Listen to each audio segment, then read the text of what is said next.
नमस्कार, मी डॉक्टर अविनाश देशपांडे. चला पैसा येऊ द्या याच्या कार्यक्रमात मी आपलं सहर्ष स्वागत करतो. आपण पहिल्या 2 एपिसोडमध्ये बघितलं की पैसा आल्यावरती आपण स्वप्न बघू शकतो आणि ती स्वप्न कशा प्रकारे पुरी करू शकतो आणि याचं पूर्ण नॉलेज आम्ही आमच्या क्लासमध्ये आपल्याला देणार आहे.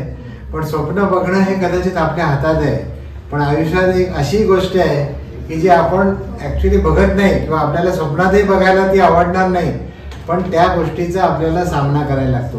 त्यातली पहिली गोष्ट म्हणजे काय की जॉब जाणे. म्हणजे बॉसने समजा आपल्याला फायर केलं आणि म्हटला किंवा ले ऑफ, म्हणजे अमेरिकेत म्हणतात तसं. तिथे तर आपण सकाळी जर समजा जॉबवरती गेलो तर 10 वाजता ते तुम्हाला सांगतात की आजपासून तुम्ही यायचं नाही आहे. सगळं कॉम्प्युटर विम्प्युटर तुमचं जमा करून घेतात आणि त्यांच्याकडे लिगल डॉक्युमेंटेशन ऑलरेडी केलेलं असतं आणि ते म्हणतात bye bye, so next day you are out of the job.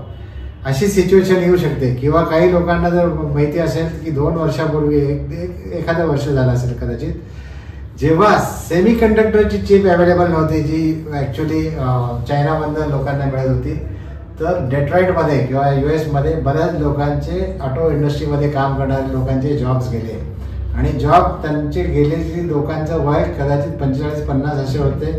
माझी मुलगी US मध्ये असल्यामुळे या गोष्टीचं मला माहिती आहे. तर त्यांचे जॉब्स असे गेले. ही सिच्युएशन आपल्या इथे काही वर्षांनी किंवा काही महिन्यांनी इंडियामध्ये या गोष्टी रिफ्लेक्ट होत असतात.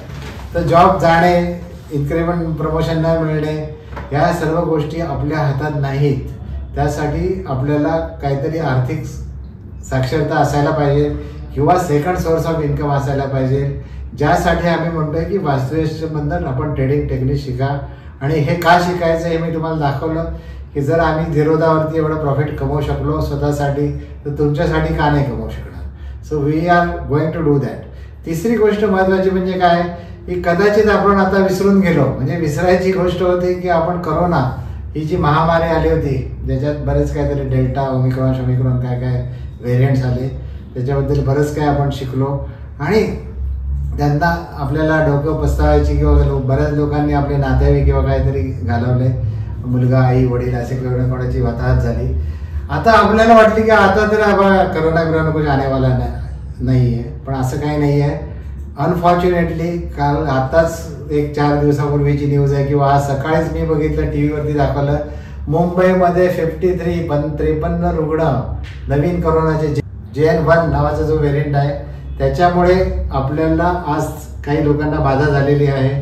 आणि आता तो किती स्वरूपाचा आहे हे माहीत नाही, पण जर अजून त्याचे काहीतरी वेगळे व्हेरियंट आले आणि काहीतरी जर डोक्याला त्रास झाला किंवा त्याच्यामुळे जर लोकांचे परत जॉब जाणे किंवा पगार कमी होणे किंवा सगळी आर्थिक परिस्थिती बदलणे असं जर काही होत असेल तर आपण काय करणार. त्यामुळे आपल्याला परत मी सांगतो की स्टॉक मार्केट ही एकच गोष्ट आहे जी करोना येऊ किंवा कुठेही वॉर चालू असू दे, जसं आता आपण गाझामध्ये वॉर चालू आहे, त्याचे काही इम्पॅक्ट होत आहेत, आपले पेट्रोलचे रेट्स वाढत आहेत, पण व्हॉटर इट इज, हे बाकीचे काही गोष्टींचा इफेक्ट स्टॉक मार्केटवरती नसतो. स्टॉक मार्केट हे सतत चालू असतं. त्यामुळे जर आपल्याला याचं नॉलेज मिळालं तर आपण याच्यातनं घरी बसल्या बसल्या पैसे कमवू शकतो. आणि एक सर्वांनी एक गोष्ट महत्त्वाची लक्षात घ्या की मी जर 20 वर्षाचा असताना मी ज्या प्रकारे पैसे कमवत असेल आणि मी 40व्या वर्षी त्याच प्रकारे जर पैसे कमवत राहिलो किंवा 60व्या वर्षी मी परत तोच प्रकार वापरत असेल तर काहीतरी चुकतंय आपलं. कारण की काय, आपली फिजिकल एफिशियन्सी किंवा आपण असं म्हणू की आपण फिजिकली वीक होत जाणार आहे जसं आपलं एज वाढणार आहे. पण आपण तेच करत असलो तर आपल्याला सोर्स ऑफ इन्कम किंवा आपल्याला टाईप ऑफ अर्निंग्स हे आपल्याला बदलायला पाहिजे. आणि त्यामुळे आपल्याला कमीत कमी परिश्रमात कमी ह्याच्यामध्ये जर जास्त इन्कम मिळवायची असेल तर ट्रेडिंग टेक्निक शिवाय काही पर्याय नाही. म्हणून मी तुम्हाला वास्तुशास्त्र ट्रेडिंगचा कोर्स जॉईन करण्याची एक रिक्वेस्ट करतो आहे. So please join the course at earliest, ही आपल्याला रिक्वेस्ट आहे. Thanks for watching this video. याच्यामध्ये आपण कंटिन्यू करा, आपल्याला नवीन टेक्निक्स कळत राहतील. थँक्स.